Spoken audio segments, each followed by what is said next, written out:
వచ్చినప్పటి నుంచి స్పోర్ట్స్కి ప్రత్యేక ప్రాధాన్యత ఇవ్వాలనే ఆలోచన చేస్తూ వివిధ సందర్భాలలో నేను ప్రస్తావించడం కూడా జరిగింది అధ్యక్ష.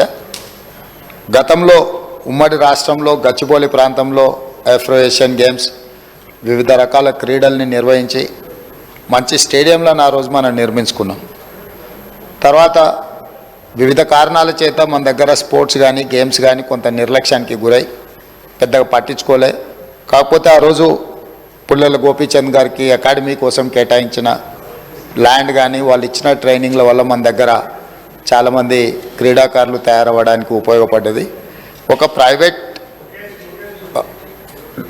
ప్లేయర్ లేకపోతే ప్రైవేట్ వాళ్ళు ఏర్పాటు చేసిన దాంట్లోనే ఆ విధంగా ఉంటే ప్రభుత్వం వైపు నుంచి సహకారం ఉంటే ఇంకా అద్భుతంగా రాణించడానికి అవకాశం ఉంటుంది.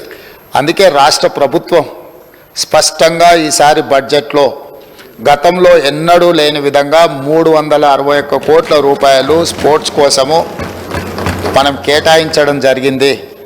ఇదే కాకుండా ఈరోజు క్రీడాకారులను అంటే ప్రభుత్వ ఉద్యోగము లేకపోతే ఉద్యోగ భద్రత కోసం పెద్ద పెద్ద చదువులు చదవాలని తల్లిదండ్రులు ఏదైతే తాపత్రయపడుతుర్రో పిల్లల్ని పూర్తిగా పుస్తకాలకే అంకితం చేసి అసలు వాళ్ళకి ఎలాంటి క్రీడా అవకాశాలే లేకుంటే తల్లిదండ్రులు పిల్లల మీద ఒత్తిడి తీసుకొచ్చి చదువుకునే విధంగా ఒత్తిడి చేస్తున్నారో